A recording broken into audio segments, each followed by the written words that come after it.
Un message très important de Jésus-Christ. Veuillez ne pas prendre cela à la légère. Notre Seigneur Jésus-Christ ne le prend pas à la légère. Le Seigneur Jésus-Christ a dit qu'il ne voulait pas que ses filles portent du maquillage, des pantalons, des vêtements indécents, peignent des ongles, des lèvres, etc. Utilisent des cheveux artificiels, se coiffent, portent des bijoux. Il ne veut pas qu'il ressemble au monde. Il vous a créé belle. Le Seigneur a dit, arrêtez de changer ce que j'ai créé. Si vous voulez tellement ces choses, pourquoi ne faites-vous pas vos propres humains et ne les mettez-vous pas dessus? Arrêtez de changer ce que j'ai créé. Le Seigneur ne veut pas non plus que les hommes fassent toutes ces choses, ou affaissent leurs pantalons, fassent des nuances amusantes dans leur coupe de cheveux, s'habillent de manière indécente ou aient l'air du monde. C'est ce qu'il a dit à propos de l'utilisation de ces choses et il a dit que tous ceux qui les utilisent sont en route vers l'enfer à moins qu'ils ne se repentent. Certaines personnes m'ont condamné pour avoir délivré ce message. Lorsque le Seigneur Jésus-Christ m'a rendu visite dimanche il y a 2 semaines, je bavardais avec lui de minuit environ à 3 heures du matin. Je lui ai parlé de cela, de la réaction des gens. La réponse du Seigneur a été, ma fille, dis ce que je t'ai dit de dire. Alors ne pensez pas que le Seigneur prendra cela à la légère. Il y avait un endroit où j'ai été appelé à témoigner de ce que le Seigneur m'a montré sur l'enfer. Je n'ai pas mentionné cette partie. Le Seigneur Jésus-Christ m'a vraiment réprimandé pour cela. Il m'a dit, que faites-vous? Vous parlez de l'enfer à ces gens, mais ils finiront quand même en enfer de toute façon, parce que vous ne leur dites pas toute la vérité. Le Seigneur a dit que je devais arranger les choses. Je ne devais jamais omettre la partie où il met en garde contre toutes ces choses chaque fois que je témoigne de ce qu'il m'a montré. C'est si important pour lui. Tenez compte des avertissements du Seigneur. Échappez à l'enfer. Jésus-Christ est mort pour vous. 1 Pierre 3, 3 à 4, 1 Timothée 2, 9, Genèse 35, 1 à 4, Exode 33, 5 à 6. Notez que ce n'est pas seulement arrêter d'utiliser ces choses qui vous sauveront. Vous devez accepter Jésus-Christ comme votre Seigneur et Sauveur, vous repentir de tous vos péchés et le suivre uniquement. Le Seigneur m'a insisté sur le fait que nous devons garder nos yeux uniquement sur lui, pas sur les autres. Préparez-vous parce que Jésus-Christ vient. J'ai livré le message que le Seigneur Jésus-Christ m'a donné concernant le maquillage, les bijoux, les cheveux artificiels, etc. Et le Seigneur Jésus-Christ lui-même a prouvé aux gens que ce qu'il m'avait dit de leur dire était vrai. J'étais censé aller leur délivrer ce message un jeudi pendant un service de prière, mais quand j'ai assisté au service de prière du samedi, le Seigneur Jésus-Christ m'a dit, vous devez leur dire ce que je vous ai dit encore aujourd'hui parce qu'il y a quelqu'un ici qui est sur le point de mourir et ils mourront avec ces choses et iront en enfer. Prêchez contre les bijoux, les cheveux artificiels et le maquillage. Alors j'ai dit au ministre que Jésus voulait que je livre le message ce jour-là. Il m'a permis de parler aux gens et je leur ai dit, le Seigneur Jésus-Christ a dit que je devrais vous dire qu'il ne veut pas que les femmes portent des pantalons, des vêtements indécents, du maquillage, des bijoux, des cheveux permanents, utilisent des cheveux artificiels, peignent façon, où les hommes affaiblissent leurs pantalons, font des nuances amusantes dans leurs cheveux, se coiffent, portent des bijoux, etc. Il a dit que ces choses ne leur plaisaient pas et il ne veut pas d'eux sur ses enfants, pour vous dire de supprimer ces éléments. Guillemets. J'ai donc délivré ce message et leur ai donné les versets. Les démons avaient infesté la femme à travers ses étages capillaires. Après le service, nous étions tous dehors pour nous saluer lorsque le pasteur m'a dit qu'il y avait une femme pour laquelle il voulait que je prie parce qu'elle était malade. Alors je suis rentré et j'ai trouvé la dame. J'ai pris sa main et j'ai commencé à prier pour elle. Mais dès que j'ai commencé à prier, elle a sauté, est tombée au sol et a commencé à se manifester. Elle était possédée par un démon. J'ai commencé à chasser les démons. Ils criaient et disaient, nous voulons sa mort, nous devons la tuer. Elle était donc la dame qui était censée mourir dans le péché et aller en enfer comme le Seigneur l'avait dit. Jésus-Christ m'a dit que c'était à cause de ses cheveux et que dès que nous enlèverions les poils artificiels, les démons partiraient. Alors j'ai dit au ministre qui était là ce que le Seigneur m'avait dit. Ils ont essayé d'oindre les cheveux avec de l'huile d'onction mais les démons ont refusé de partir. Je leur ai dit que le Seigneur avait dit que les cheveux artificiels devaient être coupés. Les démons ont commencé à dire, nous voulons partir, mais d'abord, nous devons porter ce qui nous appartient, nous devons porter ses cheveux, puis, tout en se manifestant encore, la dame a commencé à arracher les cheveux artificiels. Les ministres ont trouvé un rasoir et ont commencé à couper les poils artificiels. Au moment où le dernier morceau a été retiré, les démons sont partis. Et le Seigneur a dit que si jamais il remettait ces choses en marche, les démons reviendraient et le sauront même davantage et leur mission est de la tuer pour qu'elle aille en enfer. Dieu confirme sa parole concernant les bijoux, les cheveux artificiels et le maquillage. Le Seigneur a dit qu'il voulait que ce soit une confirmation pour ces gens que le message qu'il m'a donné pour eux était vrai. Louez le Seigneur qui confirme toujours sa parole. Ce sujet est vraiment proche du cœur du Seigneur et c'est pourquoi il voulait que les gens aient une confirmation. Si vous utilisez encore toutes ces choses, le Seigneur vous tend la main dans ce message. Repentez-vous et tournez-vous vers Jésus-Christ. L'enfer est réel et Jésus m'a dit que toutes ces choses vous mèneraient en enfer. Quand nous sommes venus au Seigneur, il a commencé à nous enseigner sa sainteté petit à petit. Il nous a dit qu'il déteste la beauté artificielle qui comprend la permanente des cheveux, les cheveux mourants, le port de bijoux, la peinture des ongles et l'utilisation de faux ongles, l'épilation des sourcils, le maquillage, l'utilisation de perruques, les coupes de cheveux mondaines, par exemple mohawk, les pantalons affaissés, les tatouages, les femmes portant des pantalons, ou porter des vêtements exposant votre corps de manière indécente, porter des chaussures à talons hauts, etc. Un djinn 2h15 n'aime pas le monde, ni les choses du monde. Si quelqu'un aime le monde, l'amour du Père n'est pas en lui. Le Seigneur veut vraiment que nous soyons séparés du monde. Un arbre produit du fruit selon son espèce. Vous ne pouvez pas dire que vous êtes saint à l'intérieur alors qu'à l'extérieur vous êtes comme les mondes. L'extérieur montre ce qu'il y a en vous. À l'époque où le Seigneur nous avait parlé de toutes ces choses, nous avions pensé que s'étirer les cheveux par brushing n'était pas un péché, car Dieu avait seulement mentionné la permanente. Cet article raconte comment Dieu m'a dit que les gens vont en enfer pour se faire sauter les cheveux. Dieu m'a dit que le brushing de vos cheveux est juste une procédure différente, mais aura exactement le même effet que la permanente et ce n'est pas la procédure qui l'intéresse, mais l'effet. À peu près à ce moment-là, j'étais tellement malade et j'étais à l'hôpital. Dieu m'a alors montré une vision que je devais me laver les cheveux pour annuler le brushing, et il m'a dit que si je mourais alors, j'irais en enfer pour me souffler les cheveux.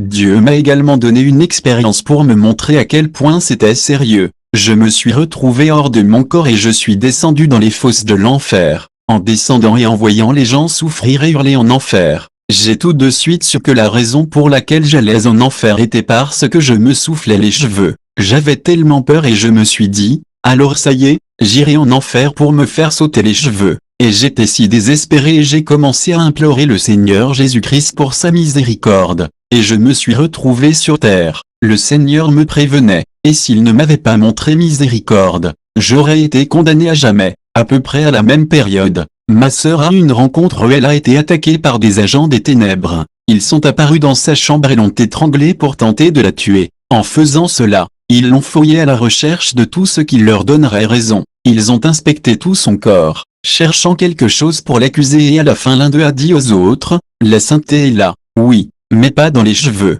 Elle sut immédiatement qu'il se référait à ses cheveux coupés. C'était ce qu'ils avaient trouvé pour l'accuser. Alors Dieu a montré à Zipporah et moi que se coiffer est un péché et que les gens vont en enfer pour cela. Dieu est extrêmement saint, et si nous voulons arriver au ciel, nous devons être prêts à lâcher tout ce que le Saint-Esprit nous dit d'arrêter. Si vous voulez arriver au ciel, tout ce que Dieu vous a convaincu, vous devez l'arrêter, ne pas remettre à plus tard et ne pas vous comparer aux autres. Suivez simplement Jésus dans une obéissance totale. Étroit est le chemin qui mène à la vie et la Bible dit, efforcez-vous d'entrer par la porte étroite parce que beaucoup essaieront d'entrer, mais ils échoueront. Certaines personnes n'arrêtent pas de dire que l'extérieur n'a pas d'importance en ce qui concerne la sainteté. Mais je vous dis aujourd'hui sans aucun doute que Dieu se soucie aussi de la sainteté extérieure. C'est pourquoi il a dit, vous êtes la lumière du monde. Votre sainteté part du cœur mais ses fruits sont visibles à l'extérieur. Satan est celui qui vous trompe sur le fait que cela n'a pas d'importance.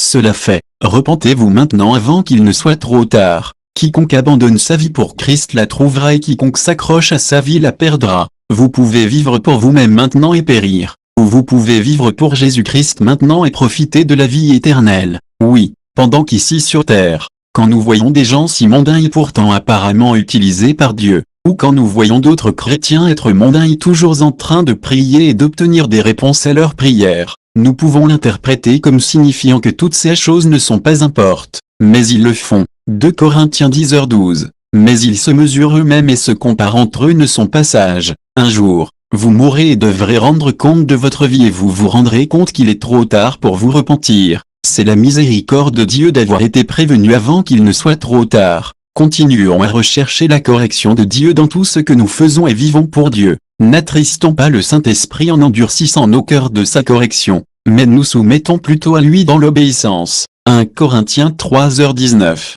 Car la sagesse de ce monde est une folie pour Dieu. Car il est écrit, il prend les sages dans leur propre ruse. Matthieu 6h24. Nul ne peut servir de maître, car ou il haïra l'un et aimera l'autre. Je veux partager à nouveau sur l'étirement des cheveux à l'aide d'un sèche-cheveux, car c'est quelque chose qui est pris à la légère, mais c'est tellement coûteux. Les gens vont en enfer pour elle. C'est juste un truc de Satan et il l'utilise pour piéger les chrétiens qui savent que la permanente des cheveux est un péché et que Dieu la déteste. Depuis le moment où Dieu a commencé à donner des révélations à Zipporah et moi, Satan a essayé de nous tuer de nombreuses fois. Je ne peux même pas commencer à raconter les façons dont il a essayé de faire cela, et cela s'est produit un nombre incalculable de fois. Mais nous ne sommes pas intimidés et nous ne reculerons jamais parce que celui qui est en nous est plus grand que celui qui est dans le monde. Cela fait maintenant partie de nos vies de savoir que Satan veut nous tuer mais nous n'avons pas peur car il ne réussira jamais. Seul Dieu a le pouvoir de nous prendre la vie.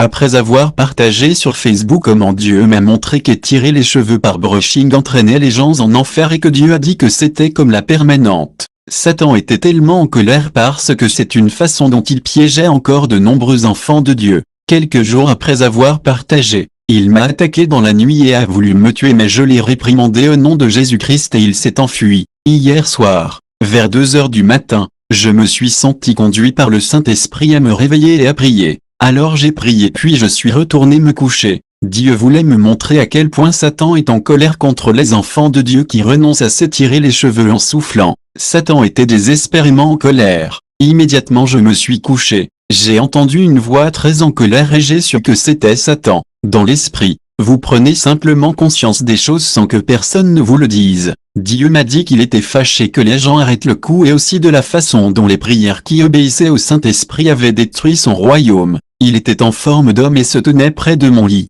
Il me parlait d'un ton très en colère en me disant « Pourquoi t'es-tu réveillé pour prier? Pourquoi t'es-tu réveillé pour prier? Cette fois, je vais vraiment te tuer. » Guillemets. Immédiatement, il s'est transformé en un vent très puissant, soufflant là où je dormais. C'était si puissant et cela m'a donné une sensation de noyade. J'avais l'impression que quelqu'un ressentirait en se noyant dans l'eau. Seulement que ce n'était pas de l'eau, mais du vent. Cela a soufflé si fort tout autour de moi et a créé quelque chose comme un creux au centre, passant au-dessus de moi et me couvrant. Le vent a fait un grand bruit, allant tout autour de moi et j'ai commencé à entendre un bruit dans mes oreilles comme ding ding ding ding. Je me noyais littéralement dans ce vent démoniaque et j'en ai levé la main en criant « Jésus, Jésus » et quand j'ai appelé Jésus, cela a immédiatement cessé. Dieu voulait que je sache à quel point il est sérieux que Satan ne veuille pas que les gens sachent comment s'étirer les cheveux en soufflant. Quand le vent était parti, je me suis dit, donc, Satan utilise vraiment les cheveux soufflés pour emmener les gens en enfer.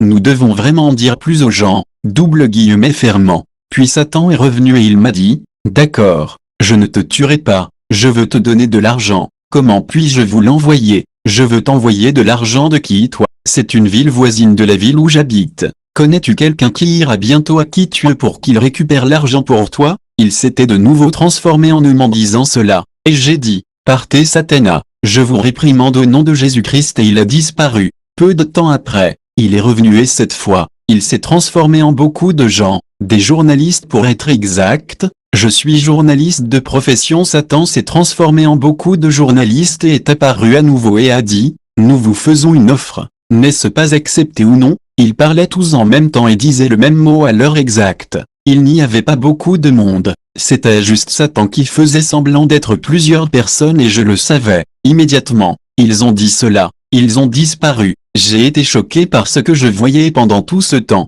Je pensais juste à moi-même. Alors souffler est vraiment quelque chose qui est utilisé pour amener les chrétiens en enfer et c'est grave. Et cela doit être partagé. Et Satan est revenu. Transformé en chien brun, cette fois, son ton était différent. Il n'essayait plus d'être persuasif de quelque manière que ce soit. Il était très en colère et criait, « Ne dis rien, ne dis rien, je t'ai fait une offre, ne dis rien. » il m'offrait de l'argent en échange du silence pour avertir les gens de la façon dont s'étirer les cheveux en soufflant les mènerait en enfer. Je l'ai réprimandé au nom de Jésus et cette fois il est parti et n'est pas revenu. Dieu voulait savoir comment moi que Satan veut cacher cette vérité aux gens, mais Dieu veut que vous sachiez la vérité. Étirer les cheveux en les permanentant et les étirer en les soufflant ne sont que deux méthodes différentes pour obtenir la même chose. Celui qui fait une permanente est le chrétien qui sait que la permanente est mal, mais utilise ses cheveux pour s'étirer les cheveux iront au même enfer. Veuillez lire mon article précédent sur le souffle des cheveux.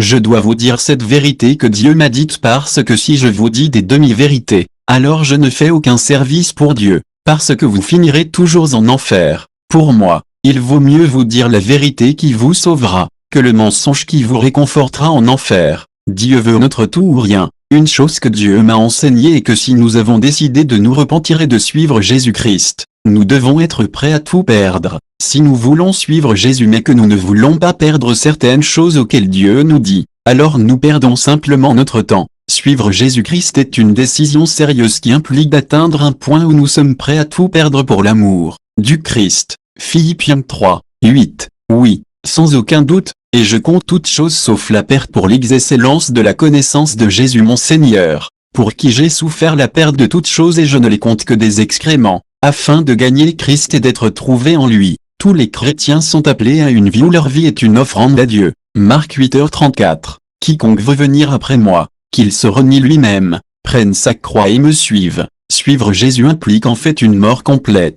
Nous mourrons, et lui vivant cela signifie que peu importe que nous aimions quelque chose ou non ou à quel point cela fait partie de notre vie, si Jésus dit de se débarrasser de cela, nous devrions être prêts à le laisser partir parce que notre vie a été offerte à Dieu. Nous ne vivons pas pour nous-mêmes, mais nous vivons pour Jésus-Christ. C'est pourquoi Jésus a dit que quiconque conservera sa vie la perdra, mais quiconque la lâchera la sauvera. Jean 12:25. Luc 9, 62 et Jésus lui dit, aucun homme ayant mis la main à la charrue et regardant en arrière n'est digne du royaume de Dieu. Nous devons atteindre un point où peu importe ce que Dieu nous dit de faire, nous sommes prêts à le faire. C'est pourquoi Jésus a comparé le royaume de Dieu à un homme qui a trouvé une perle précieuse. Il est allé vendre tout ce qu'il avait, juste pour obtenir cette perle. Matthieu 13h45. Nous devons aussi être prêts à renoncer à tout juste pour avoir Jésus. Cependant, nous n'avons pas le pouvoir de mourir à nous-mêmes. C'est l'œuvre du Saint-Esprit. C'est pourquoi le salut est une œuvre du Saint-Esprit. Nous avons besoin de lui pour nous amener à ce point où nous sommes prêts à tout abandonner. Et il le fera si nous le lui demandons et sommes disposés à obéir. Vous avez un rôle à jouer en étant disposés à obéir, et en obéissant parce que plus vous obéissez, plus il vous enseignera et vous serez perfectionnés. Si nous essayons d'obéir à Dieu par notre propre force et notre propre force, nous échouerons. C'est pourquoi Jésus a dit que c'est l'esprit qui vivifie, la chair ne profite de rien. Jean 6, 63. La première chose que nous devons faire si nous voulons être sauvés est de croire en Jésus-Christ. Et, repentez-vous, détournez-vous de tous nos péchés, demandez le baptême du Saint-Esprit. Nous avons besoin du Saint-Esprit pour vaincre. Si vous n'avez pas le Saint-Esprit, vous ne pourrez pas vaincre. Vous avez besoin du Saint-Esprit. C'est pourquoi les gens entendront un avertissement de Dieu et essaieront d'y obéir pendant un jour ou deux puis retourneront à leurs péchés. Sans le Saint-Esprit, ce ne sera qu'un tas de règles et vous ne pouvez pas vaincre par vous-même. C'est-à-dire pourquoi Jésus-Christ a dû mourir pour qu'il fasse l'œuvre en vous. Le Saint-Esprit vous aidera à vaincre. Vous pouvez demander le Saint-Esprit même maintenant. Dieu est prêt à vous donner et Dieu est prêt à vous sauver. Demandez-lui de vous sauver. Même si vous pensez qu'il est impossible pour vous d'être sauvé, demandez simplement à Jésus de vous sauver. Il le fera. Vous ne vous souviendrez même pas pourquoi vous ne luttez plus avec l'obéissance. Jésus fera le travail en vous. Abandonnez-vous parce qu'aujourd'hui est le jour de la repentance. Repentez-vous et devenez obéissant à Dieu. Si vous voulez vraiment être obéissant, Dieu vous aidera à obéir. Jésus est puissant à sauver. Développez une relation personnelle avec Jésus-Christ en lisant la Bible, en priant et en faisant la camaraderie avec lui. C'est la seule façon dont vous surmonterez. Veuillez vous référer à mes articles précédents sur l'importance de la sainteté extérieure et intérieure. Shalom.